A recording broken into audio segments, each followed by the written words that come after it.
Siguiente, por favor.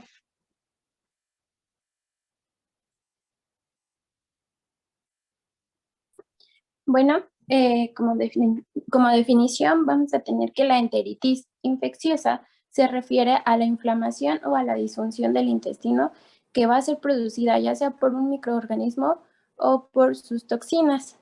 Esta va a estar caracterizada por una diarrea aguda. La diarrea aguda se considera menor a lo que es 14 días. También náuseas, vómitos y en algunos casos lo que es el dolor abdominal.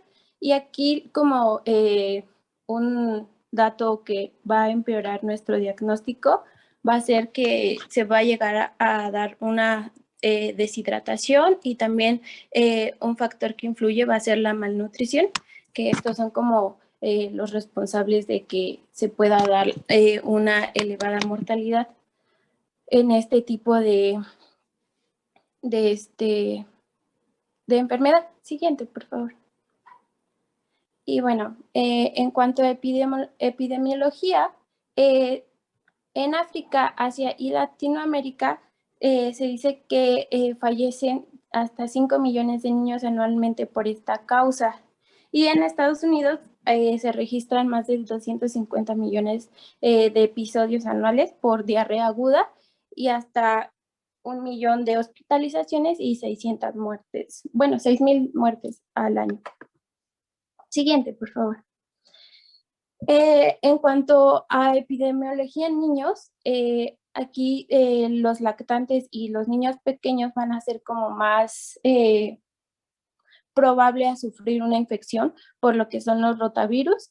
Esto va a ser principalmente en lo que son los meses de invierno y también otros enteropatógenos que son frecuentes en estos niños es el Campylobacter jejuni, que se da principalmente de los 6 a los 24 meses, Salmonella, es más común a partir de los 2 años, y la shigellosis, va en un periodo de entre los 6 meses a los 4 años.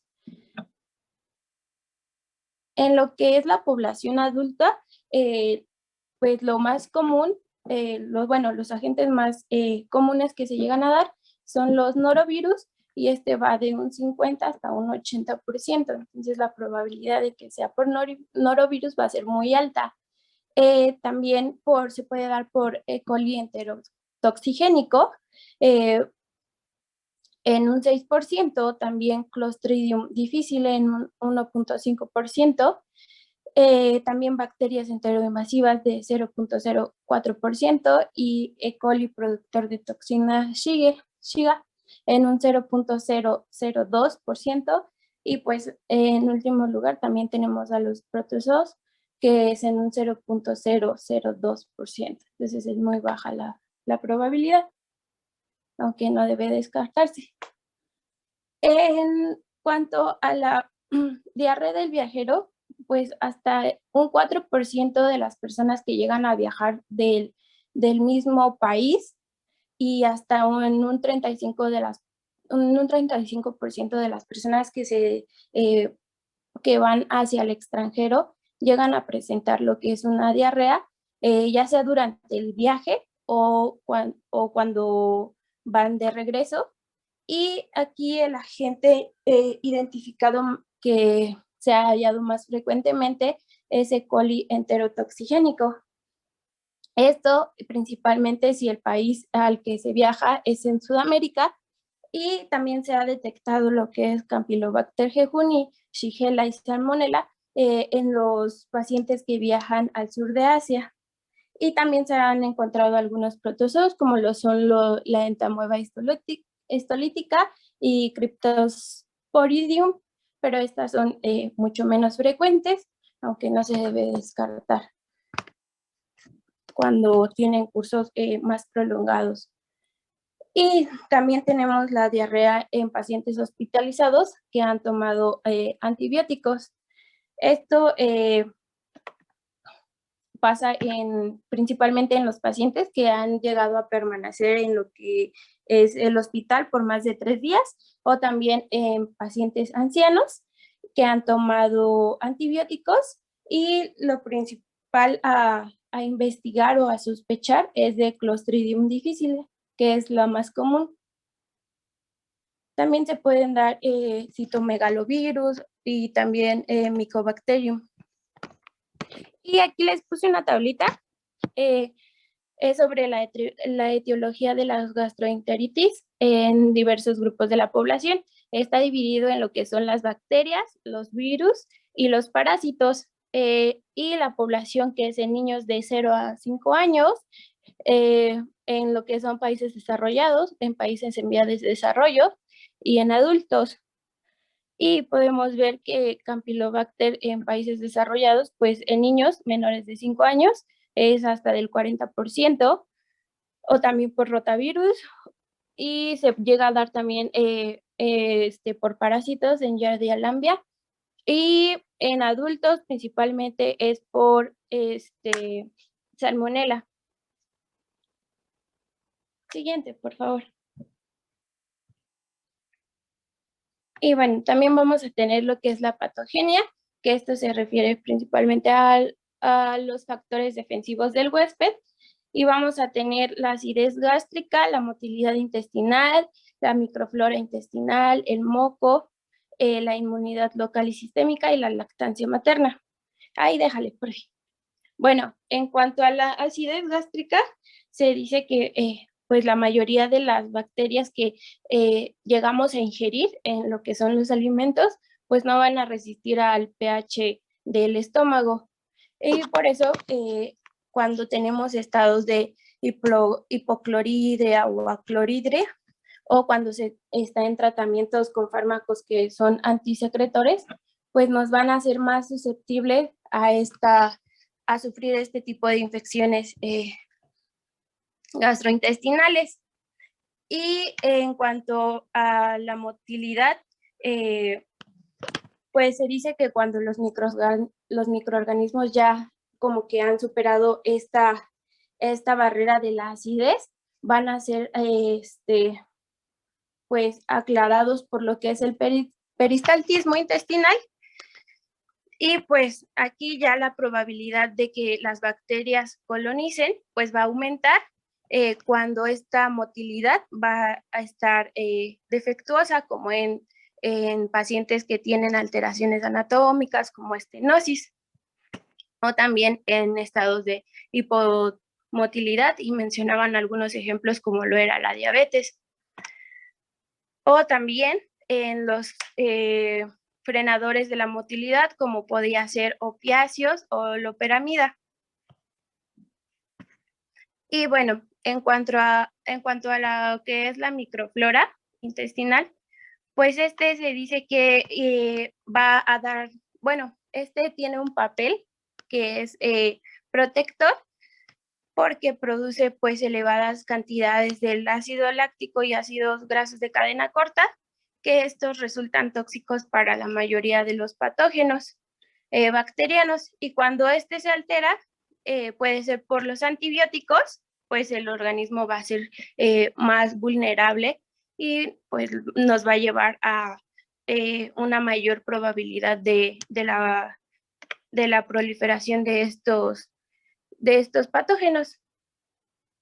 En cuanto al moco, que es producido por las células caliciformes para facilitar la adhesión de las bacterias a lo que es la mucosa. Y en cuanto a la respuesta inmune local, esta va a estar principalmente, pues va a ser como dependiente de la producción de la IgA secretora. Y bueno, esta IgA va a tener un papel muy importante en lo que es la protección del huésped, y aquí también tiene que ver lo que es la edad avanzada, que aquí es donde pues muchos pacientes van a tener como complicaciones, y también otros factores que pueden ser por inmunosupresión, que aquí hay pacientes que tienen VIH o que están en quimioterapia, y estos pacientes van a tener un riesgo mayor de tener infecciones por estos agentes. Y el último, que se refiere a lo que es la leche materna, esta es como un medio de protección ya que va a contener grandes concentraciones de lo que es la IgA secretora, así como también lo que es la lactoferrina y la lisozima y la lactoperoxidasa, que estos van a inhibir la producción de toxinas. Y por eso se dice que hay menor incidencia de gastroenteritis en niños que van a recibir lactancia materna de forma natural. Siguiente, por favor.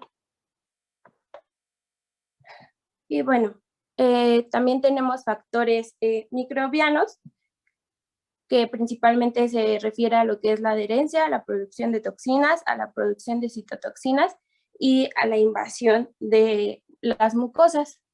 En cuanto a la adherencia, pues la mayoría de las bacterias que causan una infección van a tener como primer paso la adhesión a la mucosa. Y pues algunos agentes que son ejemplos de esta adherencia es la E. coli enteroadherente y la E. coli enteropatógena, que van a causar pues la diarrea por este mecanismo, ya que van a producir como cambios estructurales y van a producir finalmente lo que es la destrucción de las microvellosidades. También está lo que es la producción de enterotoxinas.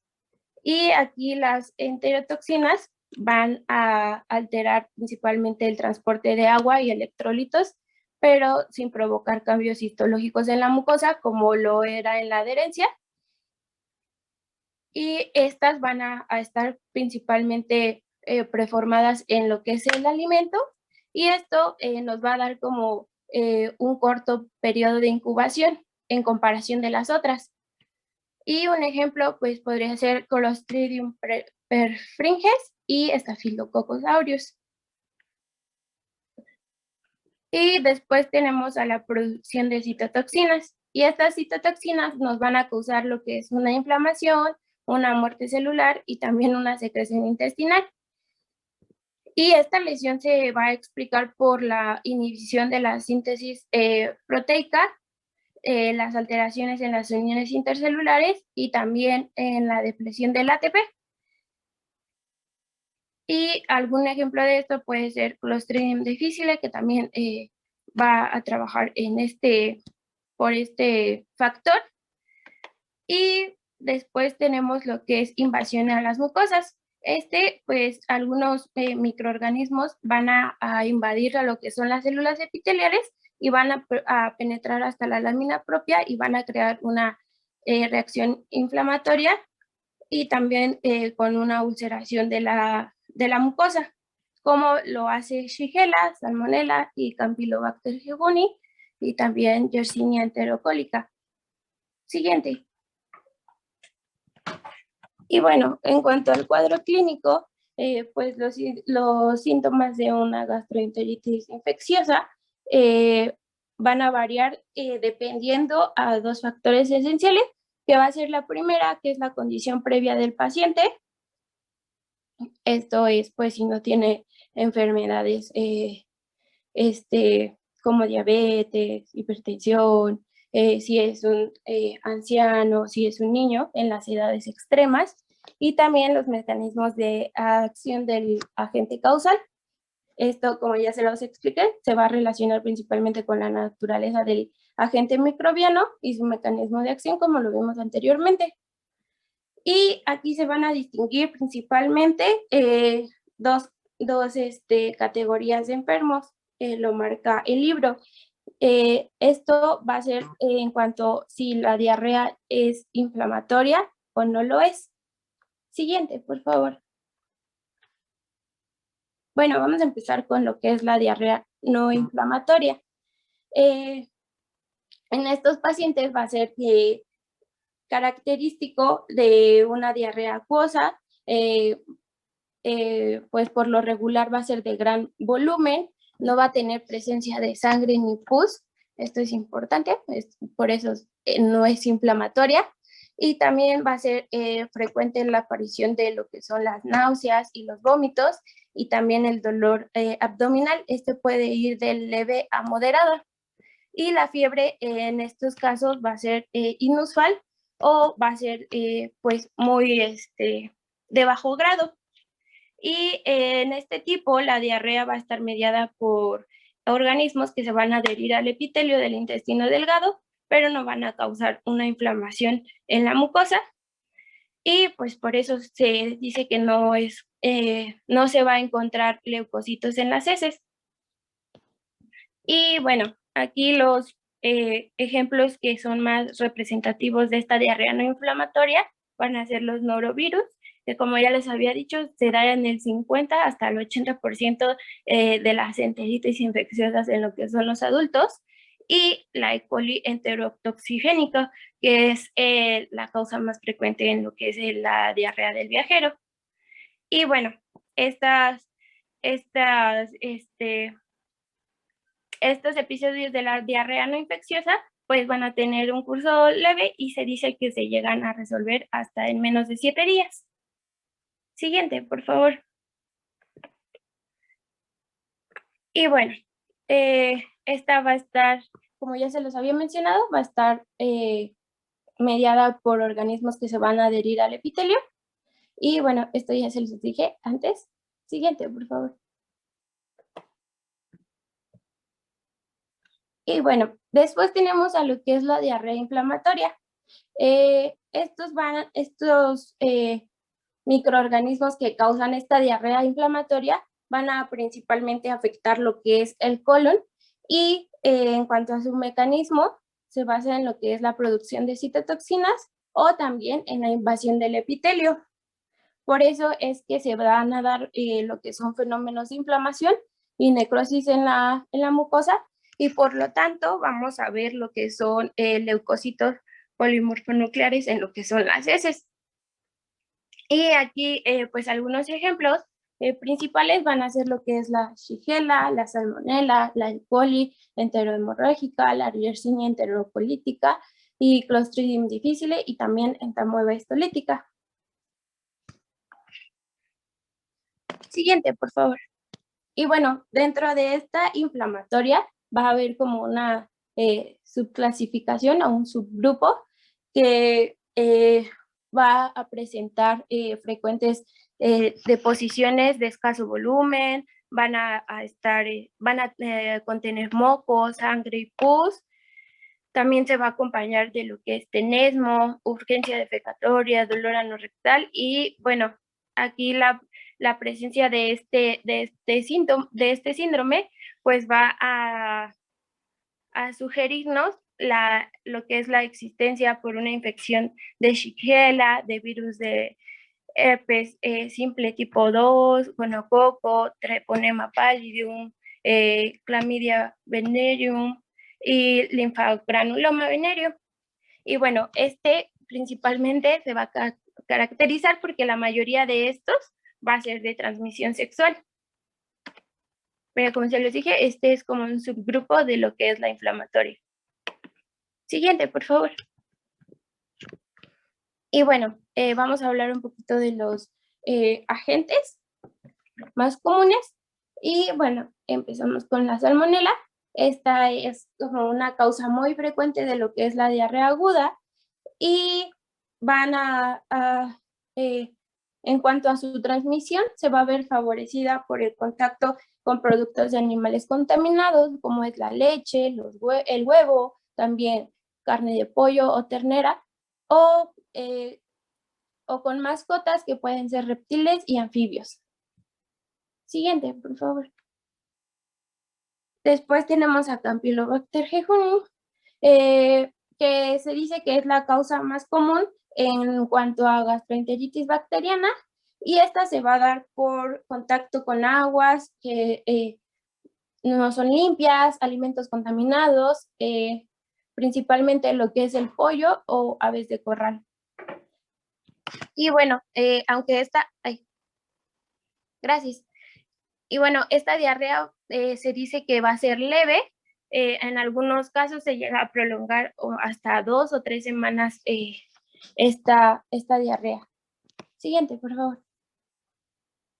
Después tenemos a Shigella y bueno, esta va a ser menos frecuente y en cuanto a su transmisión, va a ser de persona a persona, y por este motivo se presenta más se dice, bueno, en el libro mencionaba que entre usuarios o trabajadores, y también en cuanto a personas que son homosexuales, y solo los casos graves que se den por Shigella van a presentar lo que es una diarrea inflamatoria que va a estar acompañada con fiebre alta, y en algunos casos llegan a presentar una toxicidad. Siguiente, por favor. Después tenemos a lo que es la Escherichia coli, y él mencionaba que el libro, que el serotipo O157H7 de coli, enterohemorrágico, que es el productor de la toxina Shiga, pues es una causa muy frecuente en lo que son casos epidémicos y esporádicos de la diarrea infecciosa, y la mayoría de los brotes que se han dado se han relacionado con lo que es el consumo de carne de ternera, que es poco cocinada, y también otra forma o donde se puede llegar a encontrar es en la leche, en la fruta, en las hortalizas, y también en algunos casos en agua contaminada. Siguiente, por favor. Después tenemos a la Yersinia enteropolítica, y esto se da principalmente por el consumo de leche o helados contaminados, y en algunos casos pueden llegar a ser transmitidos de diversos alimentos o contacto con animales domésticos. Y este se va a dar con mayor frecuencia en lo que son los niños de menores de 5 años, y también se dice que puede presentarse un dolor en lo que es el cuadrante inferior derecho del abdomen, y también van a presentar lo que es la fiebre y diarrea. Siguiente, por favor. Tenemos a lo que es la entamoeba histolítica, y aquí la aparición de diarrea con sangre en personas que son, bueno, en inmigrantes o en viajeros, pues nos debe de dar la sospecha a una infección por entamoeba histolítica, o también, bueno, que es un protozoo que se transmite por contacto sexual o mediante la ingesta de agua o alimentos que llegan a estar contaminados. Y bueno, muchas personas, ay, gracias. Muchas personas que están infectadas por esta entamoeba histolítica van a permanecer asintomáticas, o van a tener lo que es un cuadro de diarrea leve. Esto especialmente en las zonas que son endémicas, pero otras pueden llegar a desarrollar una diarrea grave y persistente con moco, sangre y pus en las heces. Y aquí pues es como característica la aparición de úlceras de tamaños de 2 centímetros que son profundas, y esto se da principalmente en lo que es el colon derecho. Siguiente, por favor. Bueno, en cuanto al diagnóstico, vamos a tener lo que es la anamnesis y la exploración física. Aquí la historia clínica va a ser muy importante porque nos va a proporcionar la información de 3 variables que van a ser pues muy esenciales para poder abordar este problema. Uno es el tipo de paciente que va a tener este síndrome, también las características de la diarrea, si es inflamatoria o si no es inflamatoria, y también las claves epidemiológicas que aportan información sobre la posible patología. Esto podría ser si estamos en verano o en primavera, que es más probable que se dé una enteritis bacteriana, a que si es invierno, que son más comunes las infecciones virales. Y bueno, también es importante considerar que todo tipo de comorbilidades que pueden agravar lo que es el pronóstico del paciente. Esto, como ya se los había mencionado, puede ser cualquier tipo de inmunodepresión, quimioterapia. Y bueno, en estos pacientes, pues aunque sea una infección por norovirus, se puede asociar a lo que es una mala evolución. Y bueno, también es importante describir con precisión la diarrea, los pacientes que presentan una diarrea acuosa, no sanguinolenta, menos de 6 deposiciones al día, o también que tengan fiebre ausente o de bajo grado, o también dolor abdominal leve o moderada y menos 5 días de evolución, pues van a tener una alta probabilidad de tener una infección por norovirus. En contrario, va a pasar, bueno, cuando dura más, hay más deposiciones, pues es más probable que sea por una causa bacteriana. Siguiente, por favor. Y en cuanto a la exploración física, se pueden llegar a dar la presencia de una taquicardia, hipotensión ortostática, pérdida de la turgencia de la piel y sequedad de las mucosas. Esto nos va a sugerir lo que es un estado de deshidratación y cuando es grave puede darse el delirio, obnulación y en otros casos se puede dar shock. Y en estos casos vamos a presentar lo que es la oliguria. Y la fiebre nos va a dar lo que es como una sugerencia para el diagnóstico y pues esto debe de ser por una infección por una bacteria invasiva como es la Salmonella, Shigella o Campylobacter o también puede ser virus. Y en los casos graves pues se da que en la exploración del abdomen se puede dar lo que es la distensión, la hipersensibilidad y el peritonismo. Siguiente, por favor. Y bueno, en cuanto a las pruebas complementarias, se deben de, mencionaba el libro que se deben reservar para aquellos pacientes cuyo resultado puede ser como importante para el tratamiento de las personas y se dice que van a ser aplicables cuando la diarrea sea acuosa, de gran volumen, con síntomas o signos de deshidratación, cuando la duración de la diarrea sea superior a 3 días y el número 3 es que la diarrea sea inflamatoria o tenga presencia de sangre en las heces, una fiebre inferior a 38.5, también el dolor abdominal de intensidad relevante y también en enfermos con alto riesgo de complicaciones, como ya se los había mencionado antes, cuáles eran. Y pues aquí las exploraciones complementarias que pueden ser de utilidad incluyen lo que es una analítica elemental, como es el hemograma y bioquímica, mencionaba también iones, función renal, perfil hepático y hemostasia, y lo que era el examen de leucocitos o lactoferrina en heces, el coproductivo y el examen de parásitos en algunos casos. Siguiente, por favor. En cuanto a los leucocitos en heces, pues la presencia de estos leucocitos nos va a permitir distinguir entre una diarrea inflamatoria de una que no es inflamatoria y mencionaba que su sensibilidad y su especificidad va a variar en cuanto a la forma de procesar la muestra, pero me mencionaba que por esta razón, aunque de negativo, pues no se va a como tal excluir una infección por un germen enteroinvasivo. Y también mencionaba que la lactoferrina era un marcador de leucocitos, que su determinación era más precisa y era menos vulnerable a las variaciones que se dan por el procesamiento de las muestras, como lo que eran los leucocitos en las heces, y tenía una especificidad del 90 al 100%. Entonces, es muy importante para saber si la diarrea es inflamatoria o no lo es. Siguiente, por favor. Y el coprocultivo. Mencionaba que solo estaba justificado en los pacientes que tienen una diarrea inflamatoria. Por eso es importante hacer los leucocitos en heces o la lactoferrina antes del coprocultivo.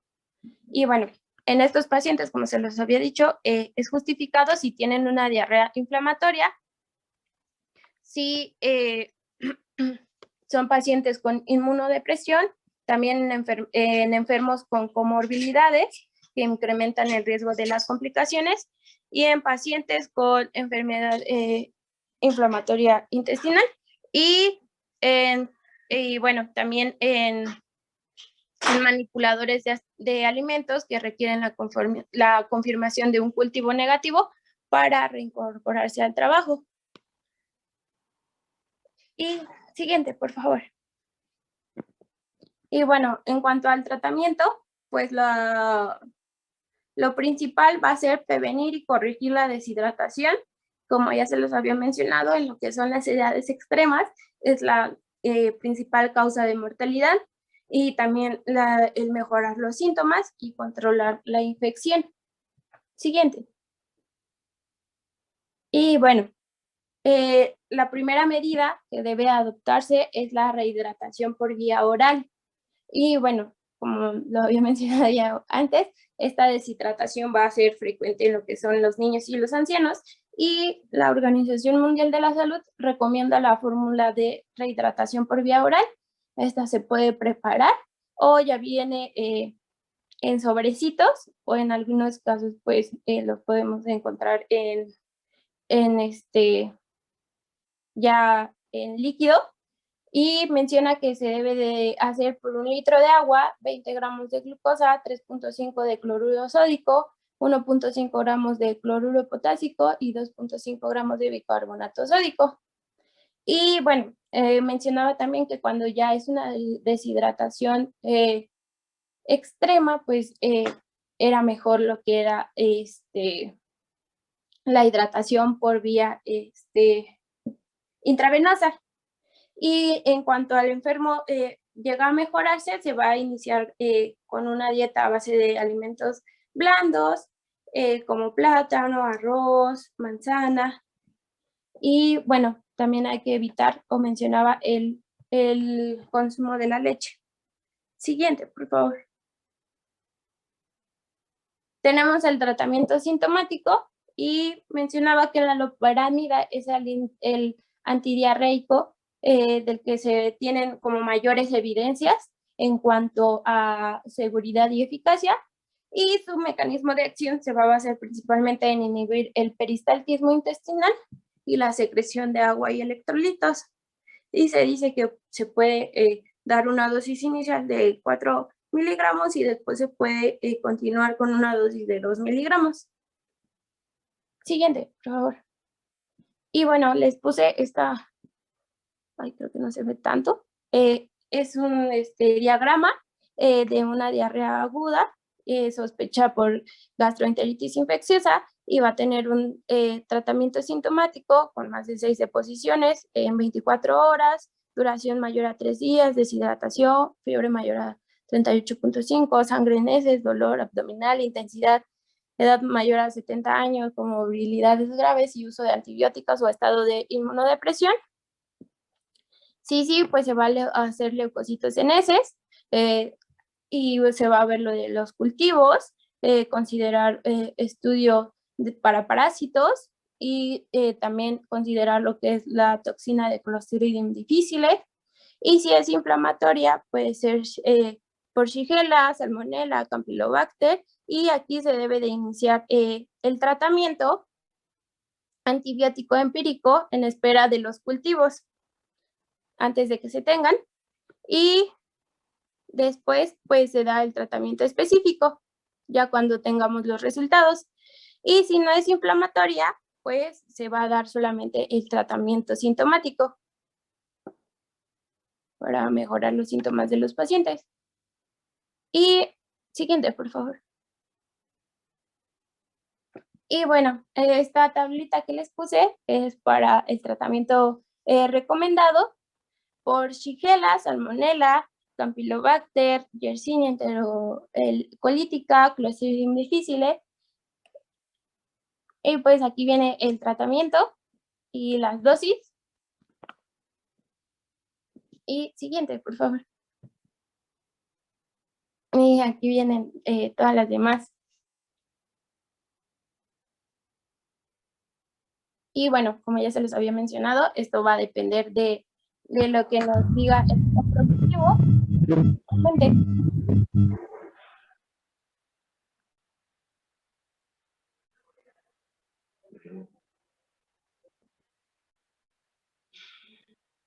Muy bien. Algunas consideraciones. Primero, vamos a empezar.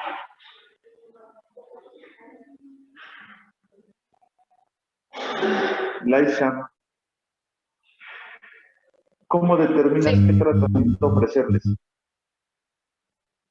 eh, pues primero pues no me iría directamente a dar un antibiótico, primero como que buscaría si no hay bueno, principalmente si no es esporádico o epidémico, por ejemplo en este caso el antecedente, también tomaría en cuenta lo que sería de pues la sintomatología del paciente, si es un caso leve, moderado o grave.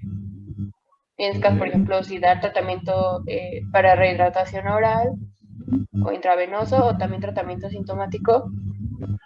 Y Caso más concreto, paciente con diarrea que tiene dolor sangre, abdominal. ya. ¿Qué le vas a dar? Perdón, no escuché lo que dijo. Ok. El paciente llega y tiene diarrea con sangre y moco. Es lo único que tienes de información. ¿Por qué le inicias de tratamiento? Pues le intensiaría con un antibiótico, porque probablemente pues sería caso de Shigella o enterocolítica.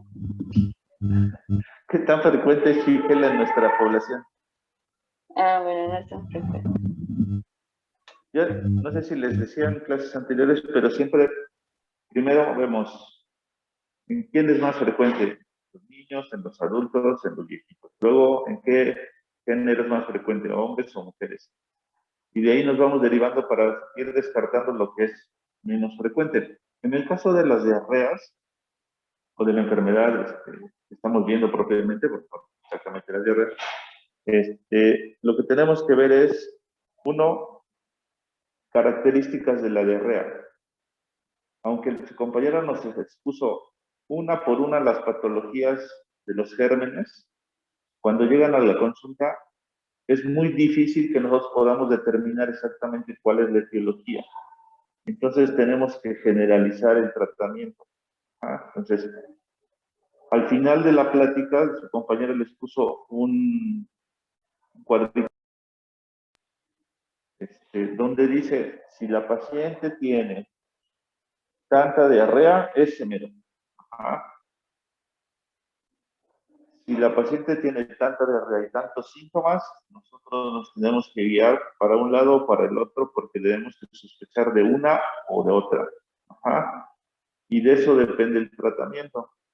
De hecho, no sé si, creo que no lo leyó, pero solo clasificamos a los pacientes en dos tipos. Los pacientes que son sintomáticos, es decir, tienen diarrea, tienen fiebre, tienen deshidratación, esos los clasificamos en un grupo. Y si esa diarrea tiene sangre y moco, esos se van a ese grupo. A los otros pacientes que tienen diarrea, pero no son sintomáticos, es decir, no tienen fiebre, no tienen taquicardia y no tienen gran deshidratación, ese es el otro grupo. Ese grupo que tiene diarrea, pero que no tiene otros síntomas, ni sangre, ni moco, ni nada en la diarrea, ese grupo se va a autolimitar, es decir, solamente lo tienes que hidratar. Y eso aplica para todos los grupos de edad. Los pacientes que tienen diarrea, pero tienen sangre, moco o tienen mayor sintomatología como mucho dolor abdominal, la duración es más allá de 72 horas y demás. Entonces ese grupo lo consideramos como un grupo especial porque hay que buscar la etiología más frecuente de esa diarrea y ahí sí aplican todas las pruebas que su compañera les dijo, ya sea que haya coprocultivo o si hay leucocitosis en heces o más cosas específicas para en busca de un agente etiológico específico. Ajá. No sé si quedó claro. Más o menos ese es el tratamiento y ese cuadrito que les puso ahí su compañera es, yo creo que lo más importante en el manejo de las patologías diarreicas. ¿Vale? Lo que sí le faltó, no sé si alguno de ustedes leyó, ya estoy fallando. No sé si deshidratación. ¿Ah? No sé si alguien leyó cómo se hace el proceso de hidratación, plan A, plan B y plan C de rehidratación. Es muy importante. Pues, bueno, el primer plan pues hablaba sobre, pues principalmente con aporte de líquidos, en este caso que no mostrara como signos de deshidratación, por ejemplo, que comieran caldos, lo que son jugos, y ya, por ejemplo, cuando ya muestra una deshidratación moderada, pues ya se recomienda una rehidratación vía oral, y en este caso pues menciona, por ejemplo, bueno, incluso creo que Janet lo mencionó, que por ejemplo se pueden dar 3 miligramos de cloruro de sodio, o cuando ya estamos en una deshidratación grave, pues ya se recomienda líquidos intravenosos. Más o menos. A ver, ¿me viste?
Exacto. Lo que se refiere con los planes A, B y C, el plan, como dice Wendy, el plan A es, como dice Wendy, se le hidrata en casa, se le sigue su alimentación normal y se le dan los indicadores a la mamá si es que se deshidrata más, ¿no? Sobre todo en los niños.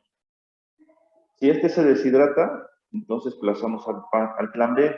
El plan B es que lo seguimos hidratando, pero ya con vigilancia dentro de unidades hospitalarias, es decir, en el centro de salud o en el hospital, pero en el área de rehidratación. Y el plan C es cuando los pacientes se pasaron esos niveles de deshidratación y los tenemos que canalizar e hidratar ya de forma endovenosa. Los 3 planes son importantes, esos se los van a preguntar en cualquier plática de deshidratación, diarreas y demás, ¿verdad? Muy bien. ¿Qué más? Creo que nada más. El manejo de antibióticos. ¿Qué leyeron de manejo de antibióticos? Pablo, ¿qué leíste?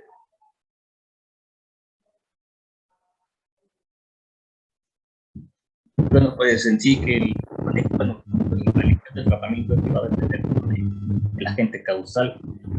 Como ya nos lo explicó mi compañera, pues no va a ser el mismo tratamiento que lo va a dar para salmonela o para virus, lo va a hacer el coli. Pues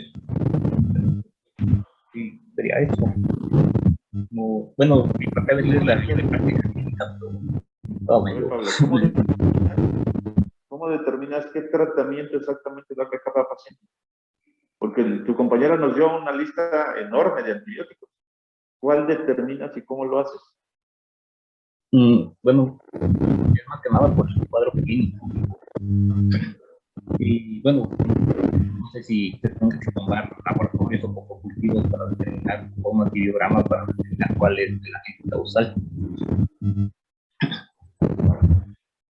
Johan, ¿qué opinas?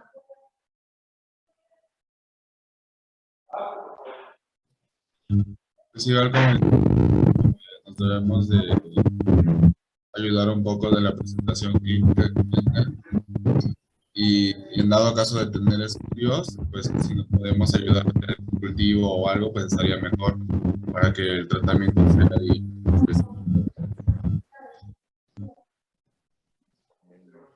Hermes, ¿qué opinas de los antibióticos en diarrea?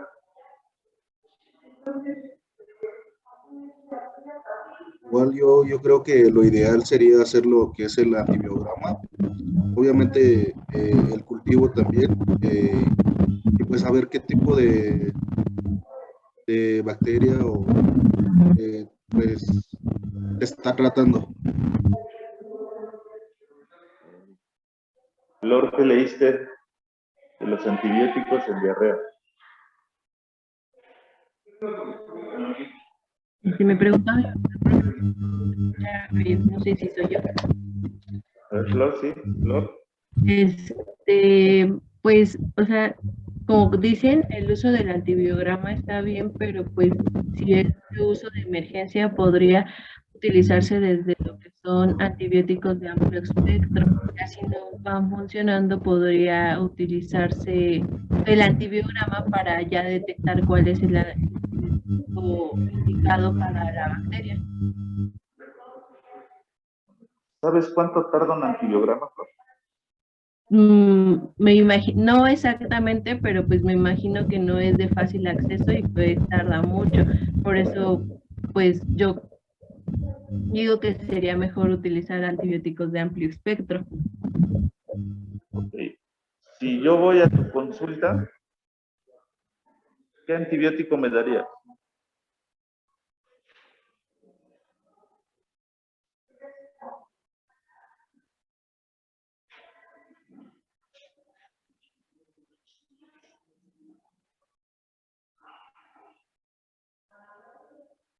¿No? Flor, ¿qué antibiótico me darías si yo voy a tu consulta con una enterocolitis?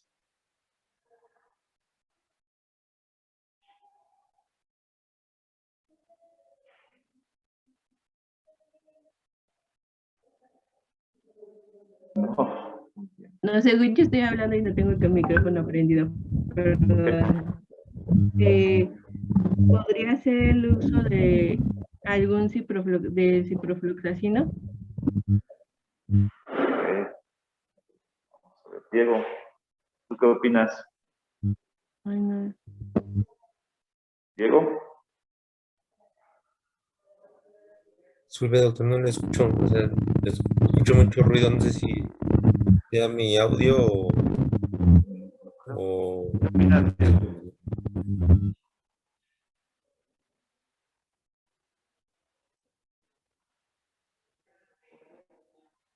No me falta. Bueno, cualquiera que guste participar, ¿qué opinan del manejo de antibióticos, como dice Flor? Que cuando llegue me dé ciprofloxacino, levofloxacino o algo con un espectro muy amplio para bacterias. ¿Qué opinan?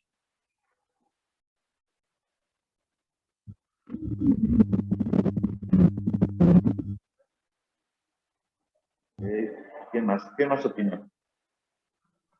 Pues bueno, yo igual estoy de acuerdo con Wendy, porque, bueno, en el libro mencionaba que no es como que dar de forma indiscriminada los antibióticos porque va a alterar igual la flora intestinal.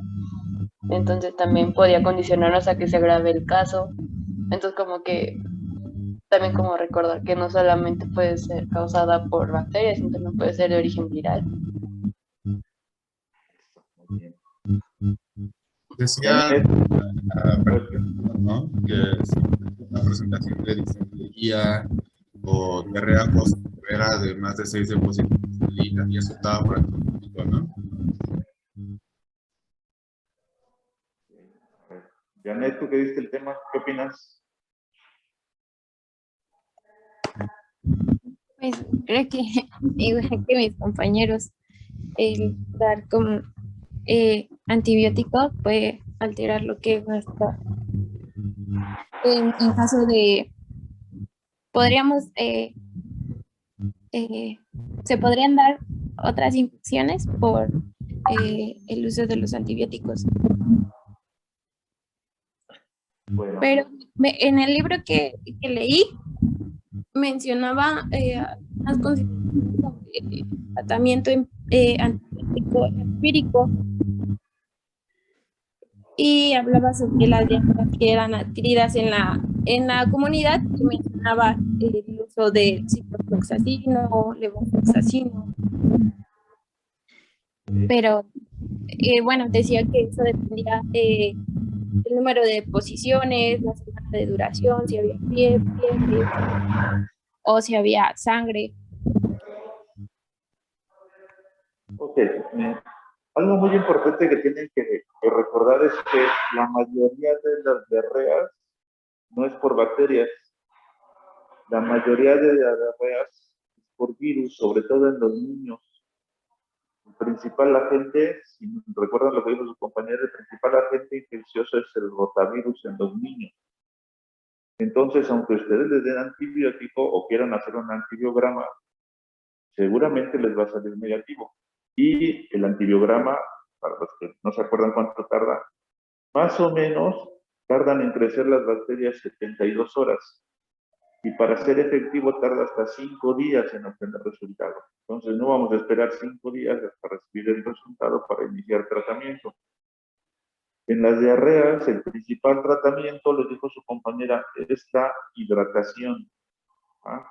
Tenemos que hidratar a los pacientes. Y solo en algunos casos específicos, como por ahí alguien lo mencionó, si no recuerdo, Augusto creo que lo mencionó, si tiene disentería, es lo que llamamos que tiene sangre, y que el número de evacuaciones es demasiado, más de 3, dice el cuadrito que nos puso su compañera, entonces sí tenemos que iniciar algún antibiótico. Y el antibiótico que más frecuente utilizamos es el trimiproprim. ¿Ah? Hay algunas otras consideraciones que tenemos que ver, por ejemplo, si son pacientes hospitalizados, lo más probable es que sea por exceso de antibiótico, entonces tenemos que iniciar metronidazol vía oral o vancomicina para Clostridium. Si aparte nosotros vemos que tuvo antecedente de algún evento como diabetes, como hipertensión o como que estuvo hospitalizado y que después de estar hospitalizado llegó a casa y tiene diarrea, entonces tenemos que cubrirlo con levofloxacino o ciprofloxacino para ser más amplio, como dice Flor, un antibiótico de mayor espectro. Pero si es una diarrea en casa, con que sospechamos que son ¿cómo se llama? Bacterias o virus de la comunidad, tenemos que hidratarlo y no dar antibióticos, ¿vale? Los antibióticos de amplio espectro, Flor, están contraindicados de primera elección en pacientes con diarrea, ¿vale? ¿Y quedó clarito? Por favor, no den antibióticos luego. Ajá. Doctor, yo tengo una duda. ¿Dónde estás? Ajá.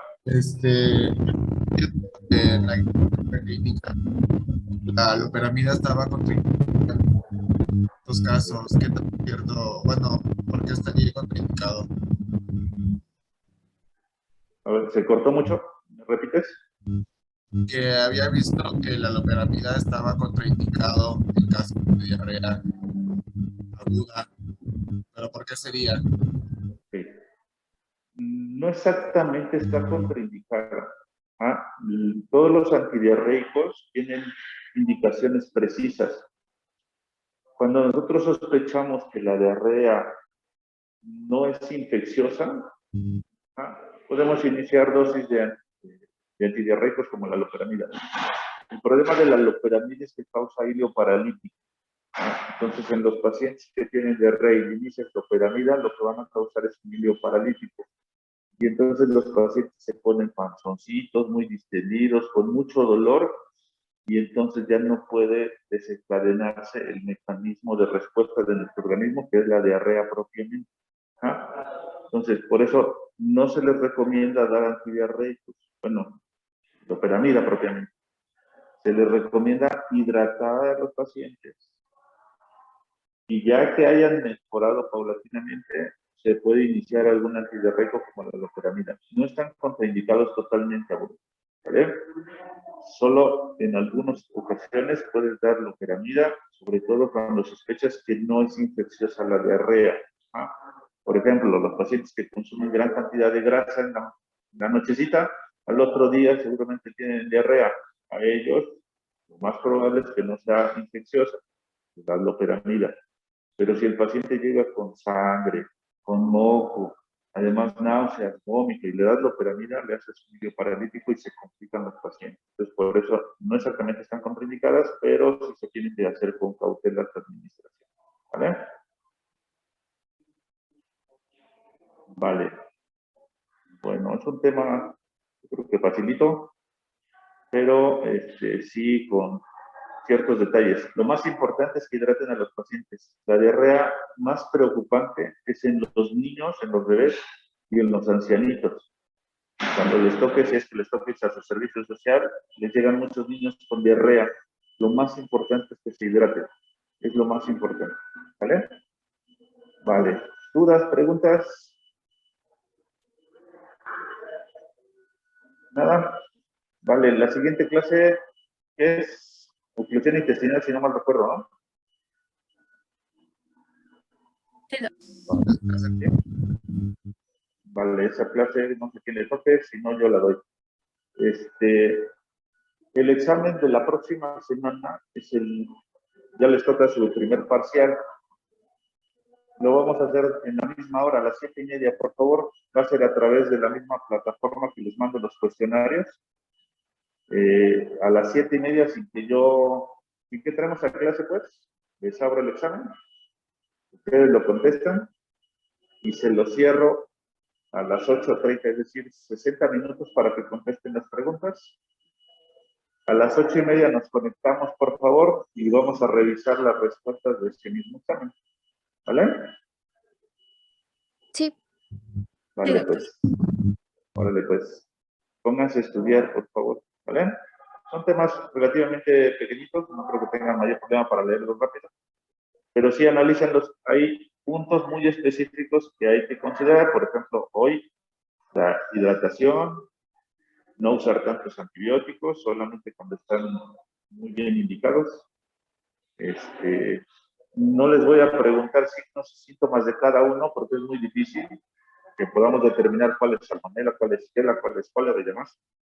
Tiene que ser en conjunto a toda la patología. Cuando tenemos diarrea, cuál es el tratamiento, cuál es el diagnóstico, cuál es la mejor opción en general, ¿vale? No cada uno de los casos.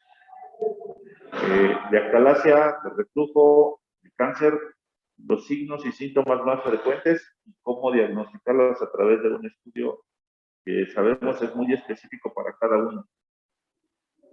Si no hay ningún inconveniente para ustedes, se los voy a presentar no como preguntas libres, sino como casos clínicos. Entonces, por favor, analicen la información que yo les presente para que vean cuál es la respuesta más adecuada de ese caso clínico especial. ¿Vale? Vale, pues. Entonces, nos vemos el próximo miércoles para ver la última clase y después del examen, ¿va? Sí, doctor, Vale. gracias. Cuídense, nos vemos.